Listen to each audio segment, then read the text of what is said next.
Hello, welcome back to GameSpot's coverage of E3 2013. Oh, my mic's not on. So awkward. It's the worst thing in the world, Jay Crowe, when you start a live stream and your microphone's not turned on. It's like being at the Olympics, going to the hurdles and just hitting the first one, just your face right in front of it. Hello. Right, this is like an alpha, don't worry. Yeah, exactly, yeah. Hello, welcome back to GameSpot's coverage of E3 2013. You're watching Stage 2 on e3.gamespot.com and also on twitch.tv/GameSpot E3 Stage 2. I'm very happy to be joined by Jay Crowe, Creative Director of Bohemianteractive, who's going to show off ArmA 3, the sickest looking first-person shooter for all you guys who enjoy playing the more realistic type of war experience. Yeah, that's right. We're just coming out of our alpha, so a little bit more of a subset of our normal game. We were kind of infantry focused before, but today we have the beta to show you, which is a bit more like classic ArmA, I guess. Okay, excellent. So the alpha's been there for a while. It's been a public alpha. I know I'm right because I know I'm on it, but I don't feel like I had to jump through many hoops to do it. Yeah, it came out in March. We've been pretty happy with it so far. It's a first kind of experience for Bohemia to release in this kind of way, getting the public and the community involved straight up in development. For sure. We've been happy with how it's going so far and really happy to be getting our beta out later in the month. Excellent. Well, I've got a bunch of questions myself, but if you have any questions for Jay, please tweet me at Danny O'Dwyer or put them in the GameSpot chat and I will make sure I relay them to it. If we can have a look at the gameplay here. So this is a completely new mission to the beta version. What exactly is going on here? Well, Joris, the project lead, is behind the scenes playing Combined Arms. So similar to the alpha where we had 4 single-player showcase missions for testing the different kinds of technology and presenting the new features of the game, we have 4 showcases for beta as well. This is kind of, I don't know, it represents sort of the heart of what the beta is about, the move towards a bit more firepower, a few more logistical options. So here we're getting support from a helicopter gunship, which you can see engaging targets at the base, and in a few minutes we might see an armored wheeled vehicle that'll be supporting the attack as well. So for people who aren't familiar with the series, obviously ArmA has its roots. A lot of you guys were working on Operation Flashpoint, that series, all those years ago. ArmA 1 then on PC, of course. ArmA 2 was very successful, and then with 3, it's it's more of a simulation-based experience, obviously. With the sort of, do you feel like it's a simulation-based? Do you like pigeonholing your game like that, or? Well. Come up and they're not exactly sure what the game is all about. I would describe it as a combined arms military game. Okay. Definitely the thing that makes this unique is the elements of simulation that we have. Lots of sometimes quite simple things working together that create the complexity, that make the challenge of the game, that make it rewarding to master.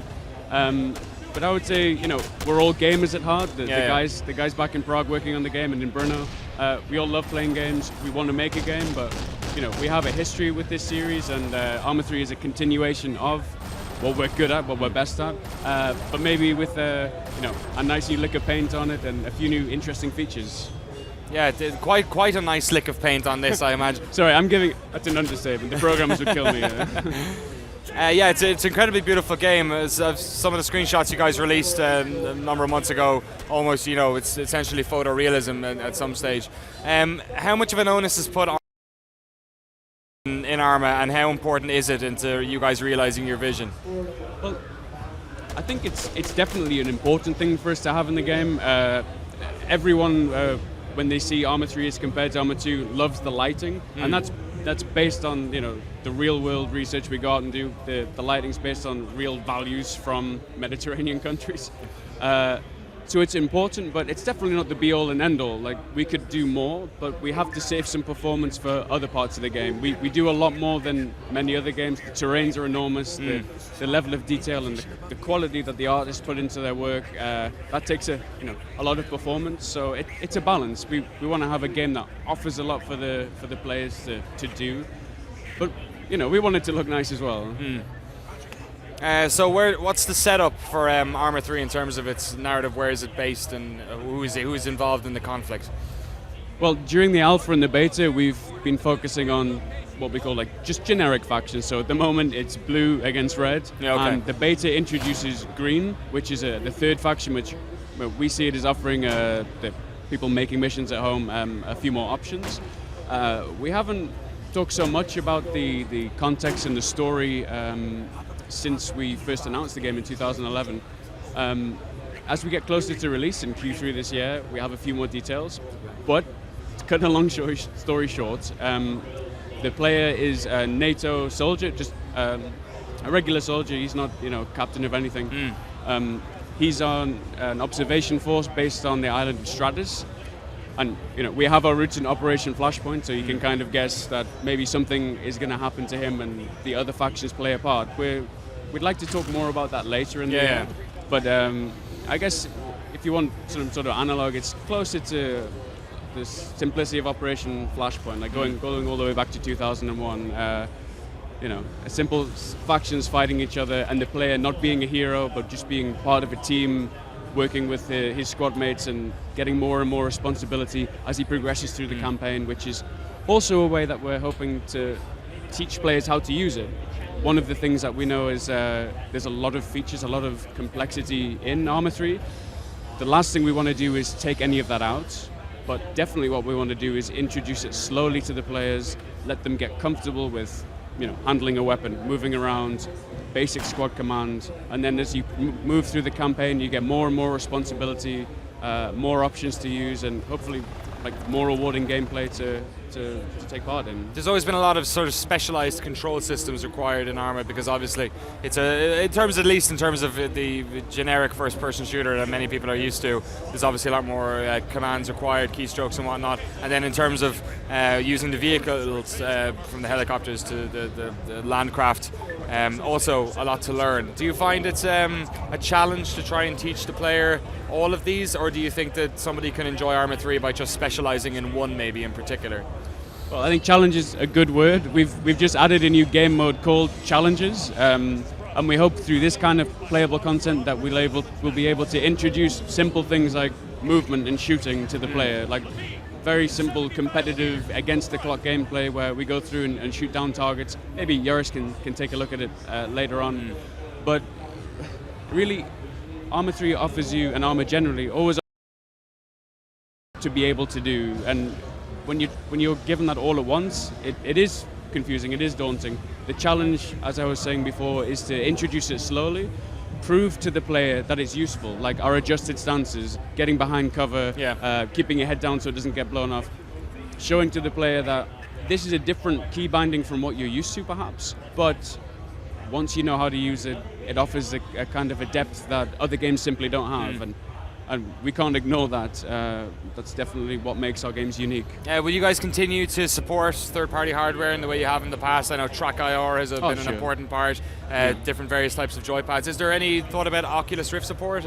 Well, we have a dev kit in the Brno studio, and we're playing with that. Like, it seems like a really, really good fit, the Oculus Rift with our game. Like, we have as Joris is showing now, we have the full body in-game, so when you look down, you're not just a floating camera, you have legs and arms. So when you have something like the Oculus Rift or TrackIR, which has been a great servant to the game since it came out, it gives you that engagement with the game that maybe some other games don't have yet. It's not something that we're going to be, officially supporting for our release in Q3. Sure.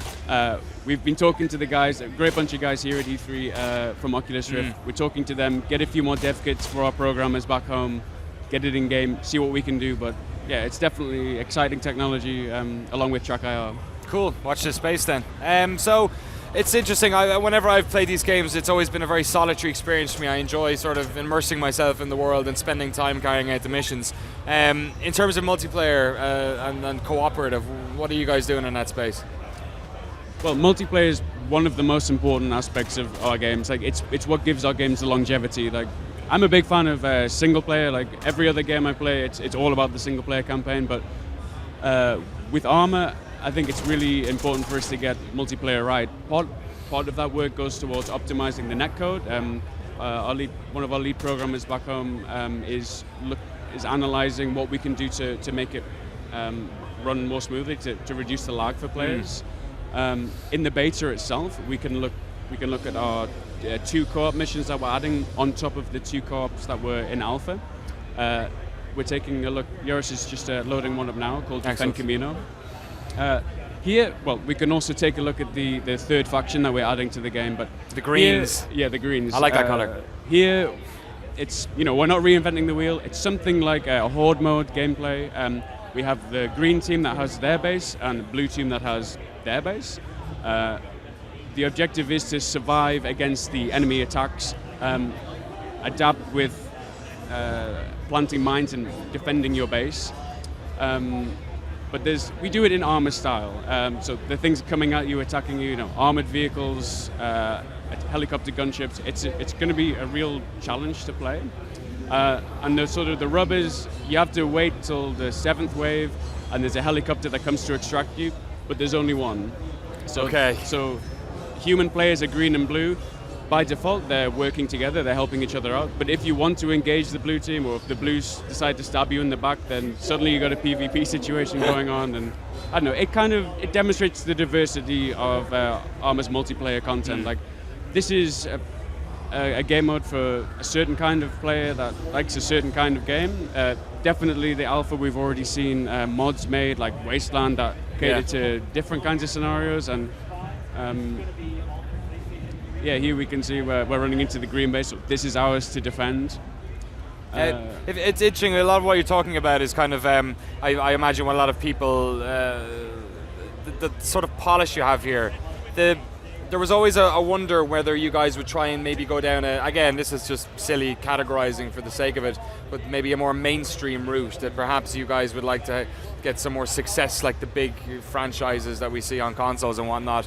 It seems here that you certainly have retained and are developing on all the core concepts of what ArmA 2 is, but if you don't mind me saying, it's a bit of a backhanded compliment. In terms of the production value, in terms of the UI, in terms of the layout of everything, it looks like a much more, I would say polished, but much more inviting experience perhaps than ArmA 2 was, which to a lot of people when they go into it, if they're not expecting that type of scenario, can be quite daunting. Well, it's about time, isn't it? Like, I think it's always been such a sort of a rough diamond, the gameplay was there, sometimes it was difficult to find. What we tried to do with ArmA 3, I've said before, is keep the core gameplay, like identify what's best about our series, keep all of that, but take off the rough edges. Like, we've improved the radio protocol, like the voice acting a little bit. Exactly. Yeah, okay, so, a year ago, you go on internet forums, anytime you would bring up our game, it's always move to that bush. Yeah. and that was ridiculous. And one of the things that we did when we came on to the ArmA 3 project about a year and a half ago was to say, what really irritates people, what can we do to improve it? And we're really happy with things like the state of the radio protocol and even things like the presentation of the game, the front end, the UI.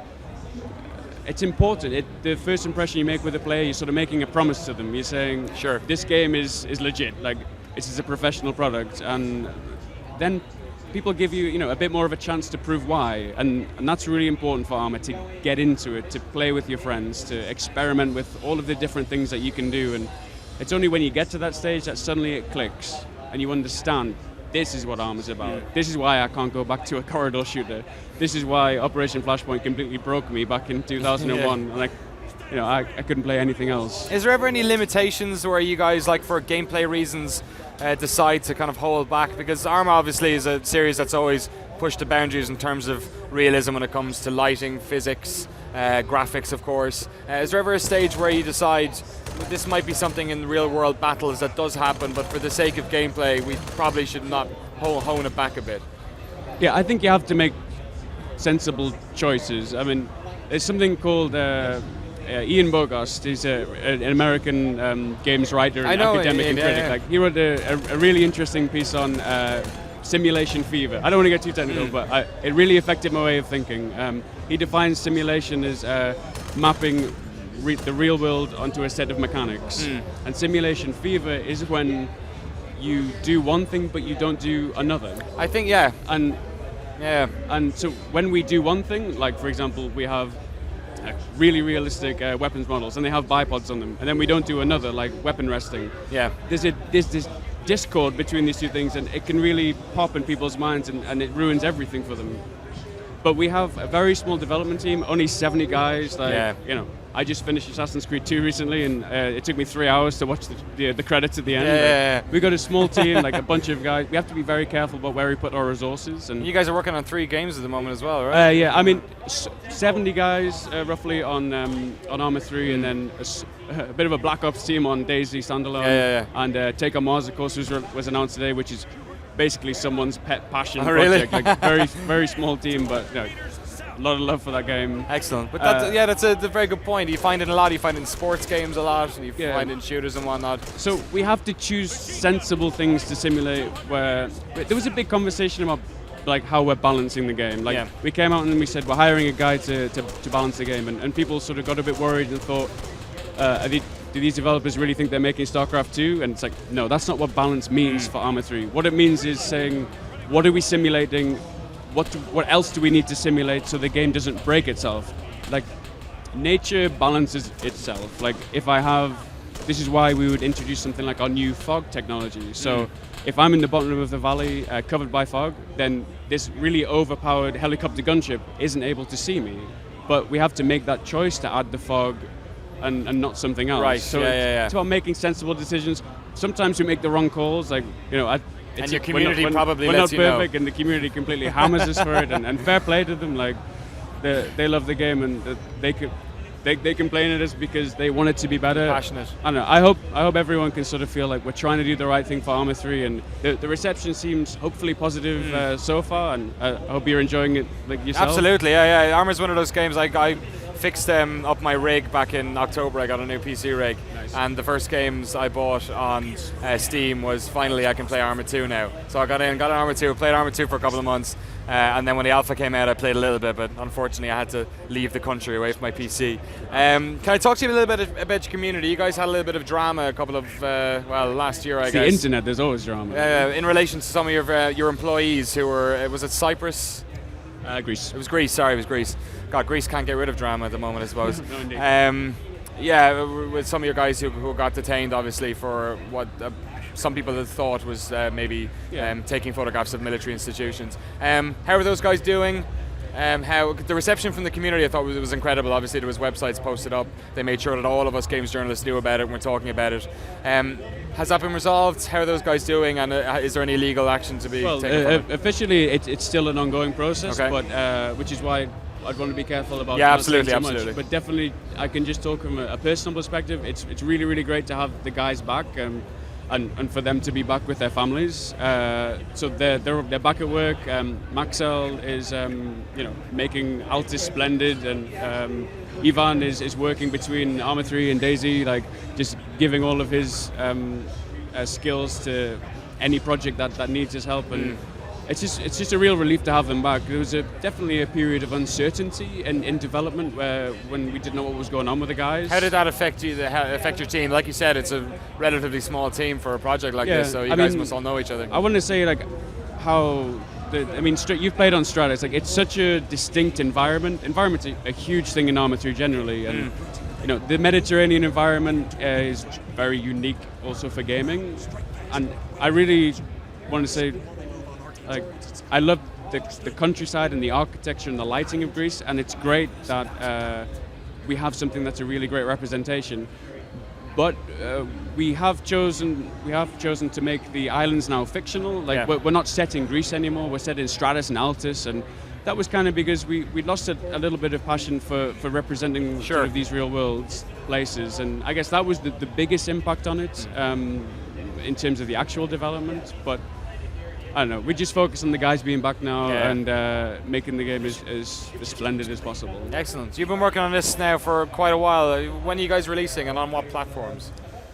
Well, definitely PC Master Race. Q3 later this year is the closest we have in terms of any specific for the full release. The beta itself is 25th of June, so if you guys are in the alpha, everyone obviously automatically gets bumped through to the beta. You just log in at that time, it gets uploaded.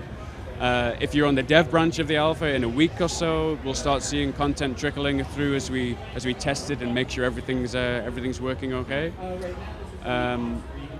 Does that answer your question? Yeah, have you ever thought about getting this bad boy on consoles? Well, it's been really interesting seeing E3 this year has been huge with Xbox One and PS4.